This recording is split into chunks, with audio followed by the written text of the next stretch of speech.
Cerita di film kali ini berlatar di Perang Irak tentang sniper Amerika Matthews bersama spotternya Ice yang terpojok oleh sniper musuh di posisi yang tidak menguntungkan. Yang paling mengerikan adalah mereka hanya mampu berlindung dan bertahan di balik sebilah dinding yang sudah usang. Sniper Irak tersebut ternyata bukan sniper biasa, dia adalah Juba, seorang legenda sniper Irak yang terkenal mematikan dan mempunyai kesabaran tinggi. Apakah mereka berdua berhasil selamat dan menemukan di mana si posisi sniper itu? Seperti biasanya guys, pasang dulu headsetnya, jauhi keramaian, dengarkan baik-baik. Dan ini dia cerita The Wall 2017.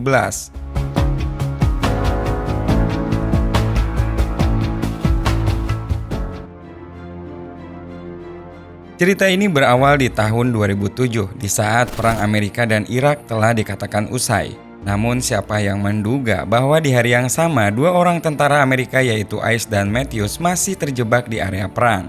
Mereka di sini ditugaskan untuk menginvestigasi serangan sniper yang terjadi di wilayah konstruksi jaringan pipa. Di sana pun terlihat beberapa korban telah mati dengan keadaan tertembak di kepala. I'm fucking with you, man. Selama kurang lebih 20 jam menunggu, Matthew yang merasa keadaan sudah aman mulai mengusulkan kepada Ice untuk menghampiri korban dan mengambil radio yang ada di sana. Awalnya Ice pun tidak setuju dan lebih menyarankan agar Matt menunggu lebih lama lagi. Apalagi Ice pernah mendengar kalau Irak mempunyai sniper hebat bernama Juba yang mungkin saja korban-korban itu adalah ulahnya. Namun karena tidak ada juga pergerakan dan agar mereka bisa cepat kembali ke pangkalan, akhirnya Matt pun memaksa pergi sendirian. Ice yang masih berada di tempat persembunyiannya tampak mengawasi gerak-gerik si Matt. Bahkan sesekali tindakan konyol Matt membuat Ice tertawa-tawa menyaksikannya. Namun tiba-tiba candaan itu seketika sirna saat sebuah tembakan musuh langsung bersarang di tubuh Matthews. Ice yang menyaksikan hal tidak terduga itu tentu saja terkejut dan panik, maka dengan segera ia pun keluar dari tempat persembunyiannya dan bergegas untuk menolong si Matt. Tidak disangka beberapa tembakan juga mulai memburu ke arahnya, bahkan salah satu tembakan tepat mengenai kaki kanannya. Akhirnya ia pun tak bisa berbuat banyak selain terpaksa meninggalkan Matt dan memilih bersembunyi di balik dinding usang yang berada di area itu. Dalam keadaan kesakitan, Ice pun segera menghubungi kantor pusat dengan bantuan sebuah radio yang dibawanya. Namun sangat disayangkan radio yang akan digunakan itu ternyata antenanya rusak akibat tembakan dari si sniper tadi. Saat sedang kebingungan, Matt yang telah terluka menanyakan kepada Ice tentang posisi si sniper itu. Dan ia pun berencana untuk menembaknya langsung dengan satu tembakan. Ice yang memang tidak tahu posisinya di mana akhirnya menyuruh Matt agar tidak melakukan niatnya tersebut karena resikonya bisa saja Matt yang mati duluan. Dalam keadaan masih menahan sakit karena luka di lututnya yang sangat parah bahkan terus mengucurkan darah, Ice pun mencoba mencari tahu letak di mana si sniper itu dengan cara melobangi dinding untuk menempatkan teropong di sana. Dan saat Ice telah siap dengan teropongnya, Matt sendiri ternyata keburu pingsan. Bingung dengan apa yang harus dilakukan selanjutnya, Ice pun memutuskan untuk mengeluarkan peluru yang bersarang di lututnya dan langsung membungkusnya dengan perban. Namun karena memang terlalu banyak kehilangan darah, Ice pun akhirnya pingsan di sana. Entah sudah berapa lama tak sadarkan diri, Ice tiba-tiba tersadar saat seseorang menghubungi lewat radio lokal miliknya yang menanyakan tentang statusnya. Ia pun lantas memberitahukan kejadian yang terjadi di mana mereka berdua terluka dan telah disudutkan oleh sniper musuh. Dan setelah itu, ia juga meminta agar segera dievakuasi. Untuk memastikan lokasinya, orang di radio itu pun menyuruh Ice untuk berdiri dan menembakkan pistol. Ice yang merasa hal itu adalah tindakan konyol yang mana si sniper musuh bisa saja menembaknya memilih untuk tidak melakukannya. Di saat perbincangan itu, ada sesuatu hal yang membuat Ice curiga, di mana orang tersebut salah menyebutkan pangkatnya. Kecurigaan itu tidak berhenti di situ saja guys, apalagi saat ia mulai sadar dengan aksen orang di radio itu yang terdengar bukan asli Amerika. Dan akhirnya terbongkarlah semuanya. Orang yang di radio itu bukanlah pihak Amerika, melainkan adalah si sniper yang telah berhasil menembak dan melumpuhkan mereka berdua. Mengetahui dipermainkan, Ice pun mulai mengacuhkan perbincangan itu dan memilih untuk mulai mencoba menggunakan kembali radionya. Namun si sniper itu mengancam akan menembak kepala Matt jika Ice menghindar dari perbincangan. Dan akhirnya gak ada pilihan lain selain mulai mendengar dan mengobrol dengannya. Di tengah-tengah obrolan itu, Ice pun kembali memperbesar lubang di dinding untuk melihat keberadaan di mana posisinya. Ia bahkan sampai menghitung letak jarak dari tembakan yang telah dilepaskannya. Sebenarnya si sniper itu berbicara ramah guys dan hanya ingin mengobrol saling berkenalan.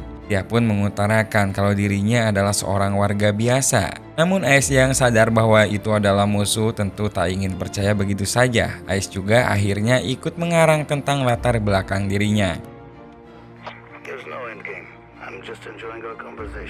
Dan selanjutnya, si sniper pun akhirnya menjelaskan bahwa dari kejauhan sana ia bisa menembak dengan tepat sasaran.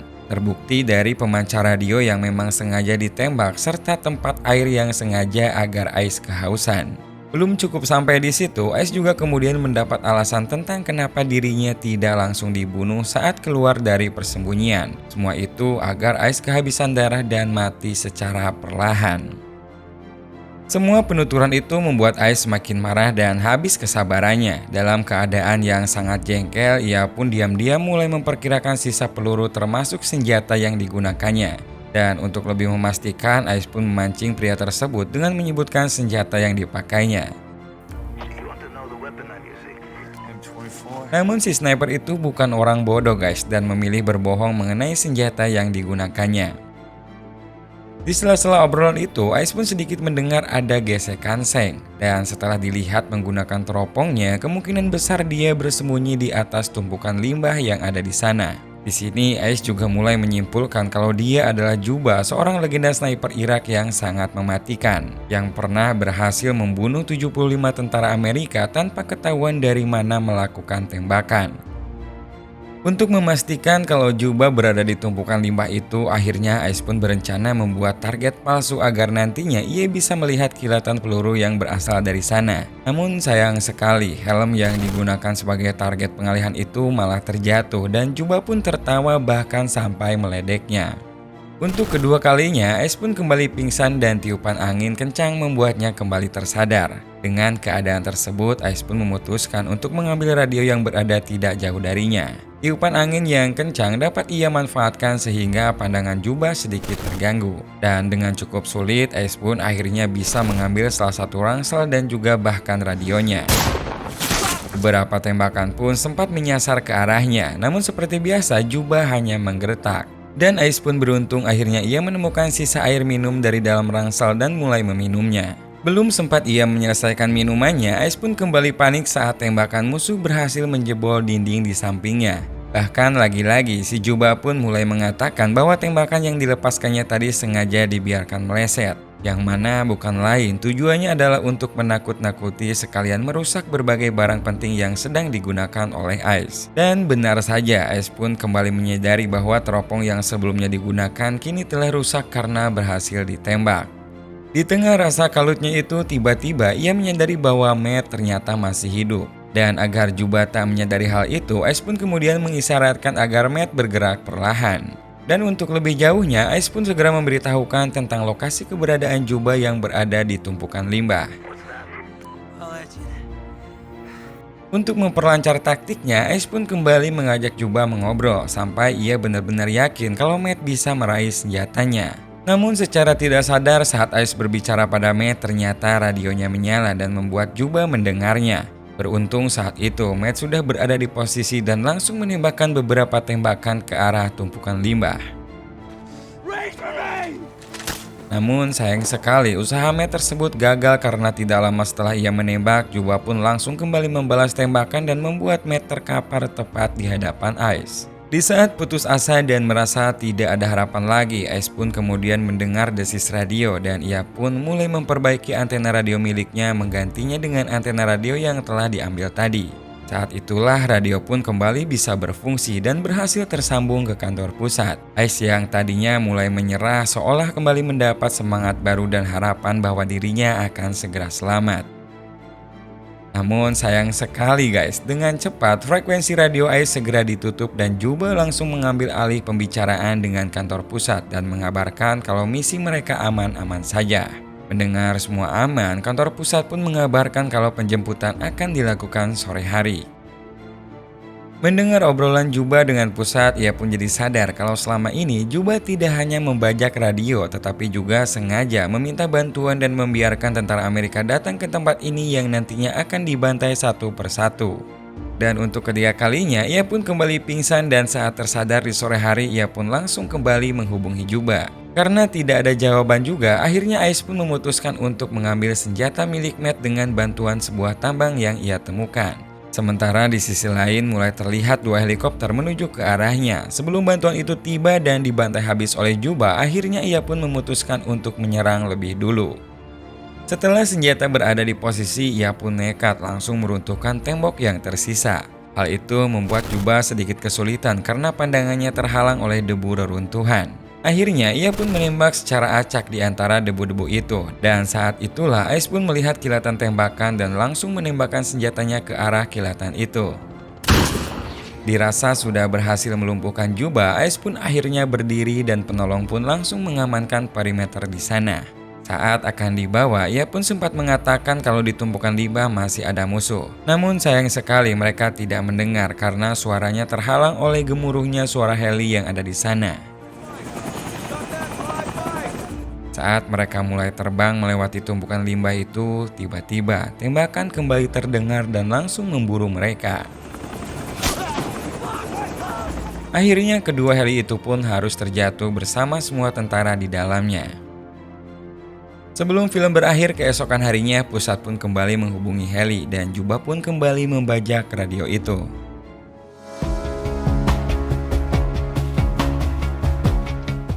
Oke guys, itu dia cerita dari kehebatan legenda sniper Irak bernama Juba. Menurut kalian nih, apakah di ending tadi Juba akan meminta bantuan dan membiarkan tentara Amerika datang ke sana untuk dibantai kembali atau mengakhiri pembantaian itu? Tulis jawaban kalian di kolom komentar di bawah ya guys. Terima kasih yang udah nontonin video ini sampai akhir dan sampai jumpa lagi di video 7 menit selanjutnya.